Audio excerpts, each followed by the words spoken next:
National India को 2020 में बंद कर दिया। न्यूज क्लिक के जर्नलिस्ट के घरों पर 2023 में रेड्स करवाई। 2014 के बाद से 20,000 से ज्यादा एनजीओज के फॉरेन फंडिंग लाइसेंसेस कैंसिल करवाए हैं, जिनमें ग्रीन पीस इंडिया तक भी शामिल है। ये वही एनजीओज हैं जो आपकी साफ हवा के लिए आवाज उठाते हैं, अरावली हिल्स के लिए आवाज उठाते हैं, हसदेव जंगल के लिए आवाज उठाते हैं। लेकिन आदित्य धर इस लेवल का आदमी है कि इसने देश के खिलाफ जाते हुए इन सभी एनजीओज, यूनिवर्सिटीज को बदनाम किया। अरे ये तो छोड़िए, इसने सोशलिस्ट शब्द को ही आईएसआई फंडेड बता दिया। वो शब्द जो भारत के संविधान में लिखा है, इंडियन कॉन्स्टिट्यूशन के प्रीएम्बल में लिखा हुआ है।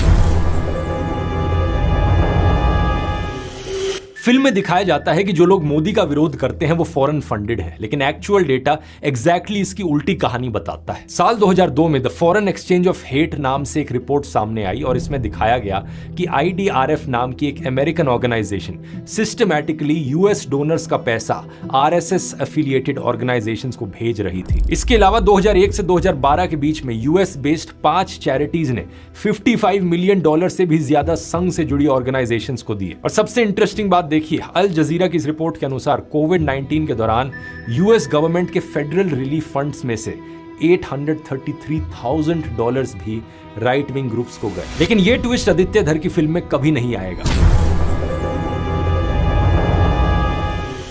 अब आते हैं इस फिल्म के सबसे बड़े झूठ पर। एक ऐसा फैसला जो बीजेपी के खुद के सपोर्टर्स जस्टिफाई नहीं कर पाते, उसे आदित्य धर ने नेशनल सिक्योरिटी मास्टर स्ट्रोक में कन्वर्ट कर दिया। फिल्म में दिखाया जाता है कि पाकिस्तान ने पहले 11,000 करोड़ की फेक करेंसी इंडिया भेजी और दोबारा 60,000 करोड़ की फेक करेंसी भेज रहा था, वो भी यूपी इलेक्शन को फंड करने के लिए। इंटेलिजेंस एजेंसीज ने ये बात प्रधानमंत्री को ब्रीफ करी और प्रधानमंत्री ने देश बचाने के लिए नोटबंदी कर डाली। Feeling proud of our unknown man. Of course मतलब अब पता चलता है इससे डिमोनेटाइजेशन क्यों हुई थी, वो भी पता चला।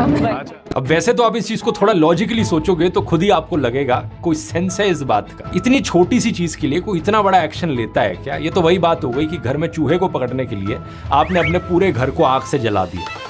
सच बात यह है कि आरबीआई की 2017-18 की एनुअल रिपोर्ट के अनुसार डीमोनेटाइज किए गए 15.41 लाख करोड़ रुपयों में से 15.31 लाख करोड़ रुपीस वापस आ गए थे, यानी कि 99.3% नोट्स बैंकिंग सिस्टम में वापस आ गए थे एक साल के अंदर अंदर। और ये देखिए, आरबीआई ने कहा कि उस साल उन्होंने सिर्फ 43 करोड़ रुपीस की फेक करेंसी डिटेक्ट करी। सिर्फ 43 करोड़ रुपीस, यानी कि फिल्म में दिखाए हुए 60,000 करोड़ रुपए, 11,000 करोड़ रुपए, ये सिर्फ आदित्य धर की बनावटी कहानियां हैं। National bureau of economic research की स्टडी के अनुसार डीमोनेटाइजेशन ने इंडिया की इकोनॉमिक एक्टिविटी को नवंबर-दिसंबर 2016 में कम से कम 3 परसेंटेज पॉइंट्स कम कर दिया। इंडिया के जीडीपी पर इसका बहुत बुरा असर पड़ा, जिसका इंपैक्ट अगले कई सालों तक दिखता रहा। एटीएम लाइंस और कैश क्राइसिस की वजह से कम